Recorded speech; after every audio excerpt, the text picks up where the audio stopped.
In this episode, I show you how easy it is to remove the internal fiberglass and rotten wood from a boat that's truly rotten. As I showed you in the previous episode, when I took a closer look at the transom, all I need to do was push on the wood on the inside and pieces fell out like this. When I dug my fingers in to the steering, with the hole where the steering arm comes through, it was just complete mush up in there. I could just pull pieces and powder right out and basically hollow out the transom with just my fingertips. The whole transom felt soft like this. When you look up inside, it's just hollow where all the pieces just fell out, so the whole thing had to go. The rest of the boat, the floor, everything else was just as soft. This is the infamous hole where there was mushrooms growing out of. You can see little bits of them still around the edge of the hole.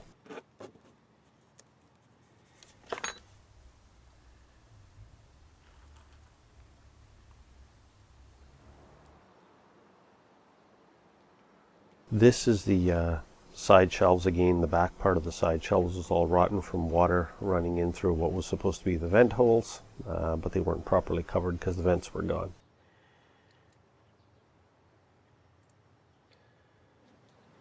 This is the hole in the floor that somebody had cut in the past, I think to do some repairs to the hull before.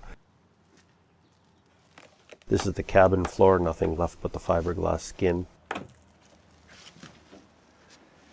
So now it was time to remove the rotten wood. I thought I would need to use a circular saw and cut into the transom to remove the inner skin.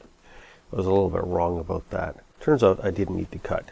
The inner fiberglass skin just tore off.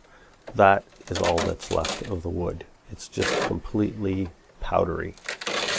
The bottom part was still damp, but the upper part, because it had been sitting for a couple of years out of the water, completely powdery and dry. I couldn't believe how easy it was to pull the transom apart. Basically used my bare hands for the majority of it. Did a little bit of cutting along the edges with the Sawzall, but other than that, that was it. The whole transom cleanup took probably half an hour. And then I cut into the fiberglass skin, or the fiberglass on the floor. Circular saw, just made a few cuts,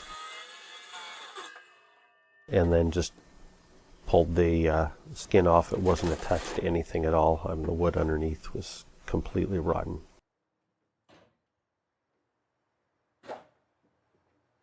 A little bit more cutting and prying, more of the skin came up. As you can see, the wood underneath, there is no structure left to it at all, really. It's just shreds. A lot of the wood of the vertical stringers look more like topsoil than wood.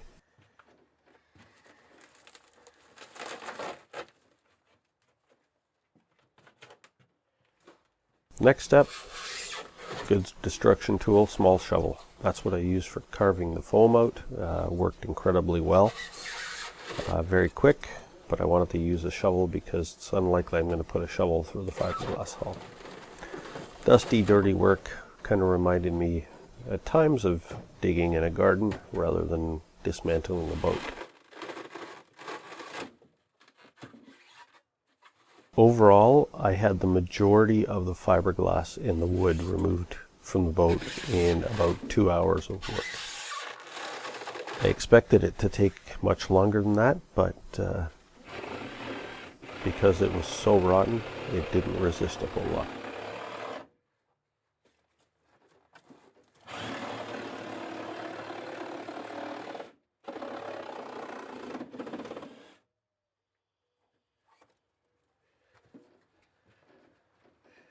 Here you can see the vibration. That's from me using a reciprocating saw, commonly known as a Sawzall.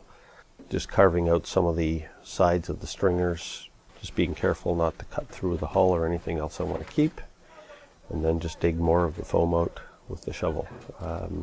Because of many years of being wet, it wasn't even stuck to the fiberglass hull anymore. Probably was at the beginning, but wasn't anymore. So once I got it out of the holes, it just all popped loose.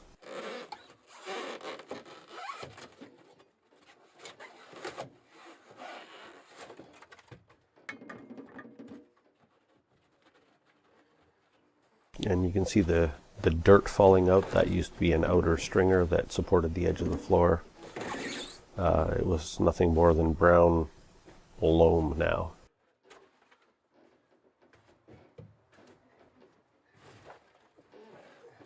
And I can just pull it out with my hands like that. You can tell that it didn't have much strength to it. Right there, I'm right down to the fiberglass on the outside. Again, cutting more of the engine mounts and the stringers of the back.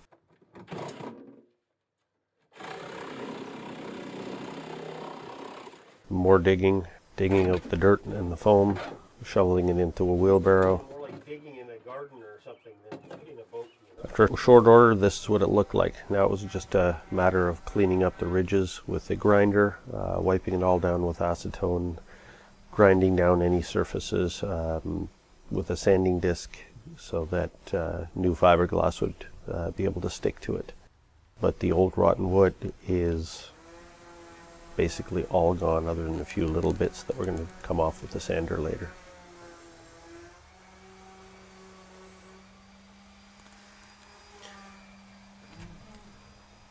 This is why it's good to buy a very rotten boat if you're going to rebuild it, because the dismantling is so much easier.